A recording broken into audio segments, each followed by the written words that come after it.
Every now and then you come into contact with someone who brings out the most courageous and empowered version of yourself. That's how I felt speaking with Johan Jensen, the host of the Spiritual Emergency podcast. Johan encouraged me to speak on topics that I don't often touch on, but that are deeply relevant to regenerative career transitions.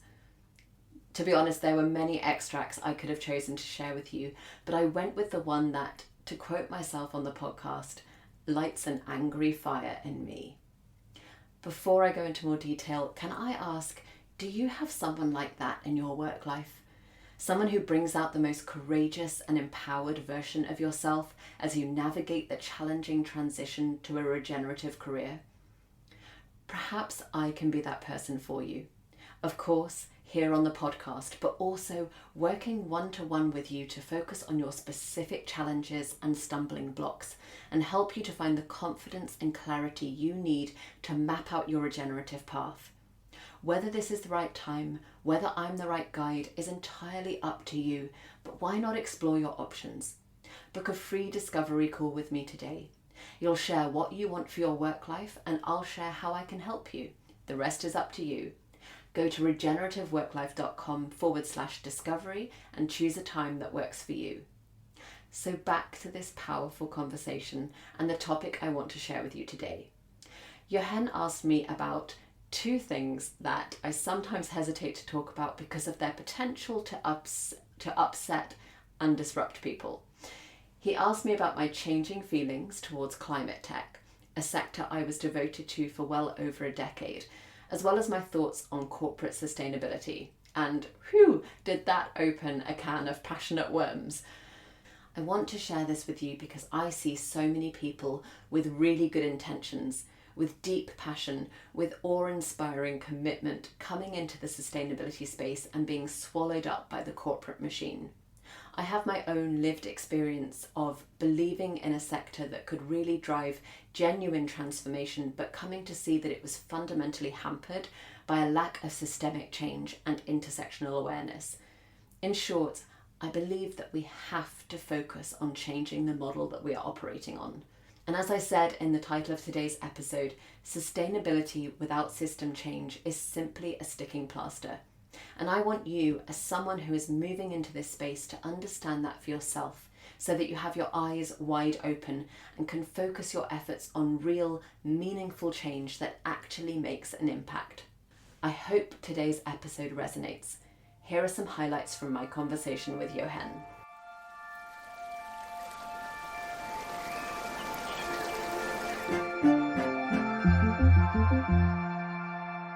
For me, as I mentioned, I worked in climate tech, and I deeply, deeply believed in climate tech for a very long time. When I first came across, we didn't call it climate tech back in 2010, it was called clean tech or green tech at the time. And when I first came across the kind of technologies that we're working with, I was so inspired and I was so filled with hope. And I was coming across things like, fuel cells and biomaterials and supercapacitors and things that I had never heard of and didn't know existed. And I was just so struck by the ingenuity of it and the idea that there were these technologies that gave us the possibility to do the things that we need to do in our society, but without having the destructive, extractive impact that we're clearly having. And that was so exciting to me and so hopeful. And I think it is to so many people that work within climate tech. I think it's why it's a really attractive sector to people to work in. And I loved the community. I still do love the community within climate tech because it's just filled with good people who genuinely want to make a difference, who really are passionate and kind of commit their lives to this cause. So it is a fantastic story. And I think there are elements of it that are true. I do believe that we will always need technology. We're always going to need to power hospitals, for, to use a sort of really obvious example. Like, we will always need tech. But the problem is that the deeper I got into climate tech, I began to see sort of systemic problems that I wasn't seeing any kind of movement on. So what I mean by that is the whole model overall of climate tech is built on a sort of fundamentally capitalistic model, and it's powered by money. The whole thing is you fundraise as a startup, you build your valuation, and you aim for an exit. And those exits are typically means that what's happening is that you're getting bought out by a big corporation. So the initial funding is coming from big corporations, and then the value is going back into those corporations. But the problem is that those big corporations are the ones that have been largely responsible for getting us into the mess that we're in the first place, because they're completely, profit driven. A lot of their business models are sort of fundamentally extractive. So that's a real problem to me, that I think we're genuinely trying to create this real innovation and this real major shift, but we're doing it in the same model that business has always been done. No one has kind of looked at the fundamental model and go, that's where we really need to apply the innovation. We're applying all of the innovation on the technology, but we're not looking at actually how the system is set up. There's very little awareness of the kind of systemic issues, in my experience. And another thing is kind of intersectionality. So I think typically the technology is being made and sold to corporations to allow them to do what they're doing, albeit, yes, in a cleaner and a more efficient way, but fundamentally to continue with business as usual.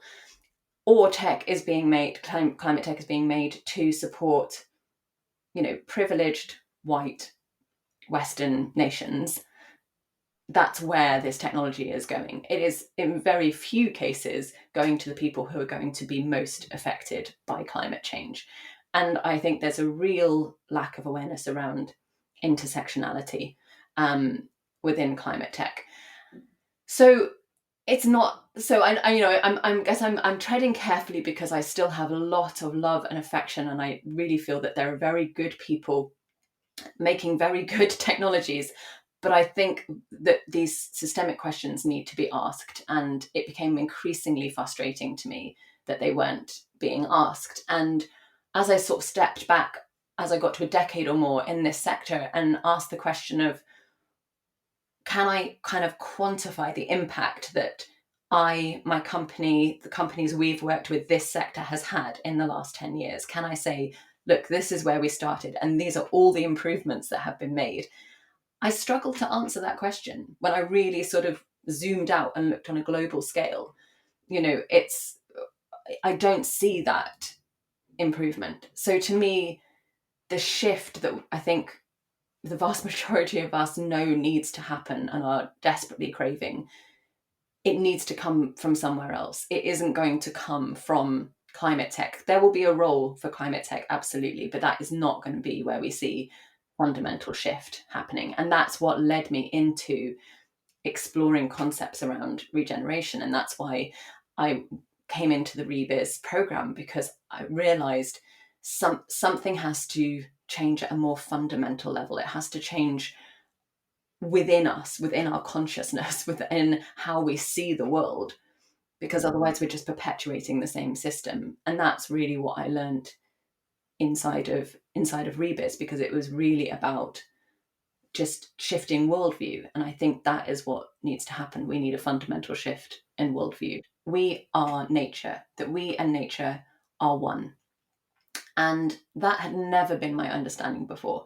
I grew up in the countryside. I grew up as someone surrounded by nature. I was extremely fortunate in that regard. I've always loved spending time outdoors and in nature, but I never thought nature and I are the same thing. I am part of this. It was always there was always a sense of us, people, and nature, and a separation between the two. Even as someone who who grew up, ostensibly connected to nature. And I think that truth, it's easy to sort of gloss past it and go, yeah, we're nature, I get it. Like, it's such a big realization. It's something that you really, really need to sit with and remember every day, I think, because when you really take that on board, you think of how much of our bodies are water, and yet we're polluting our rivers and our oceans. But we are literally, the vast majority of our body is water. We cannot exist without nature. We cannot breathe without nature. And we of course, we know this intellectually, but I don't think we've embodied that truth. And if I then sort of extrapolate that back to my experience within climate tech, that there's also a connection there, because climate tech, and in fact the vast majority of sustainability, is focused on emissions. And I understand why, but there is an issue with that. And I'm not speaking from a scientific perspective here, but emissions are something intangible. They're literally invisible. So we talk constantly about CO2 emissions, which are not something that we can see or touch or really have any kind of relationship with. They're abstract and they're almost existential. So we're making the whole problem something that is removed from us, that we can't really see, that we can't really picture or understand or have a proper connection with. Whereas there is so little talk within sustainability, within climate tech, comparatively, around biodiversity. Now, biodiversity is something we can all see and touch and smell and have a relationship with. It's all like, well, it's not all around us, but we can access it, we can be in with it, we can put our hands in it, we can sit in it and smell it. Like, that is something that we can have a real tangible relationship to. When we talk about, even where I live, there's a lot of new property development. It's a complicated issue. People need homes, of course, but it's really very distressing to see natural areas being removed for new housing. And I feel it in my body when I see it, because I've walked past those trees for the last however many years, right? Because I see these spaces all the time. So I have a real connection. I have a motivation. That there is a real relationship there that I just don't think is possible when we talk about something abstract like emissions. I can understand that I have a connection with that tree that's going to be pulled down because the road needs to be widened. I can feel that. And I think when we feel it, when there's an emotional connection, that's when we can really be motivated to action in a way that's far more powerful than we're talking about some sort of abstract invisible gases. So I think that's the most powerful thing that I learned, that we are nature. It's something that I try to embody and remind myself of every day. And I think this is also why, when we talk about regenerative work, essentially, in its simplest terms, I see that about being about aligning our work as closely as possible to nature, which is it's the natural progression. It's not just about, it's also about aligning ourselves to our work, right? Because if we are nature, when we align our work to nature, we're also aligning our work to ourselves. It is a process of self-actualization. I would start by being really honest with yourself about your current work situation. I think it's a really good to ask that question of, does the work that I do and the organization that I do it for, is that aligned with actively protecting and restoring life? Or is it maybe the opposite, right? And just, it's again, it's not an easy question to ask, but I think it's a really, really good starting point, because a lot of the time we want to almost will the organization. Like, a lot of people that I talk to, perhaps, that are listening to this, they're already somewhat in this space. They're already perhaps in the sustainability space, and they're, similar to me in climate tech, they want to believe in it. They so much want to make a difference. They're giving all of their energy to try to have this impact, and it's just not happening. And so I think just start by being really honest with yourself. Another question you can ask is, what is the ultimate purpose of the organization that I work for? If that ultimate purpose is to generate profit or generate value for shareholders, like, that gives you some information about the realistic possibility that change is going to happen within that organization. I was talking to someone yesterday who does sustainability reporting and certification within an organization. And they were saying they'd come to the realization there was money to employ them to do their job. There was money to pay for the certifications, and there was no money to make any actual changes. Right? This is so often people's experience within sustainability work. It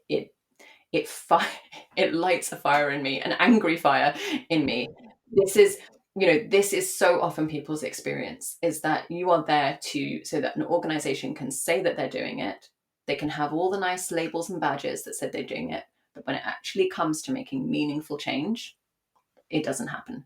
So just start with yourself about being honest. It doesn't mean you have to change tomorrow. Just I think it's really important to have that awareness of where you are, and then you can start building your plan from there. I think we have to have hope and belief that this future is possible for all of us and for us as individuals, and allow ourselves to be guided by that. That's how I operate. That's how I navigate through my business. I could very easily get caught into the doubt of, is this even going to make a difference? Like, a lot of us are dealing with such deep and heavy topics. We understand the facts, we understand the reality, we know that we are on the brink of collapse. That's very, very weighty understanding and truth to be living with. It's, despair is always kind of close at hand. And I think it's so easy to get pulled into, whether it's despair or disbelief that it's possible, or just get sucked back into the system that says, what are you doing? What are you doing? This can't be done. No, just come back here to your nice, safe salary within this nice, safe organization and keep doing exactly what we've been doing that has brought us to the brink of collapse, and don't look at it too closely. We have to have faith, and that's, whatever faith expression to is, we have to believe and we have to trust that we will find the solutions, that we will, each of us, find that sense of purpose and bring all those purposes together to effect the transformation that we need. What you've just heard is part of a longer conversation that I shared with Johan. Our conversation took in our relationships with our inner child, how to acknowledge fear without putting it in the driving seat, listening to the wisdom of our bodies, and the role of faith in regenerative work. I warmly invite you to head over to the Spiritual Emergency podcast, where you can listen to the full episode. It's called Rewilding Your Work Life, Finding Purpose in the Everyday. And if the topic that I've shared today is resonating with you, if you are ready to make real change and are looking for guidance in stepping forward into your regenerative career, I invite you to book a discovery call with me today, where we can talk about how we can work together. Visit regenerativeworklife.com/discovery and choose a time that works for you. Thanks for listening, and I'll see you here next week. Thank you for listening to the Regenerative Work Life podcast. It's time to put what you learnt today into practice. Remember, you were called to this work for good reason. Nature needs each and every one of us, and you can do this. If today's episode has been helpful, please take the time to share it with someone who needs a little guidance in stepping out of corporate and into regenerative. Learn more about how I can help you find your vision for a work life filled with purpose, impact, and joy at regenerativeworklife.com, and connect with me on LinkedIn. Just search Alyssa Murphy. I'll see you back here soon for the next episode.